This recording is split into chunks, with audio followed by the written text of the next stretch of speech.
श्री हरि प्यारे मित्रों, खष्टो अध्याय का 40, 41, 42, 43, 44, 45 श्लोक का भाव यह है।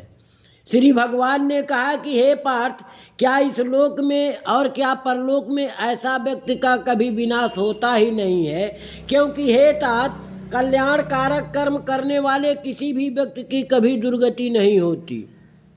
पूर्ण कर्ता व्यक्ति तो मिलने वाला स्वर्ग आदि लोकों को पाकर और वहाँ बहुत वर्ष तक निवास करके फिर वह योग भ्रष्ट अर्थात कर्मयोग से भ्रष्ट व्यक्ति पवित्र श्रीमान लोगों के घर में जन्म लेता है अथवा बुद्धिमान कर्मयोगियों के ही कुल में जन्म पाता है। इस प्रकार जन्म इस लोक में बड़ा दुर्लभ है।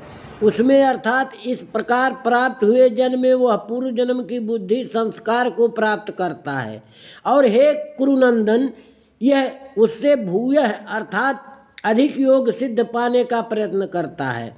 अपने पूर्व जन्म के उस अभ्यास से ही अवश्य अर्थात अपनी इच्छा न रहने पर भी वह पूर्ण सिद्ध की ओर खिंच जाता है।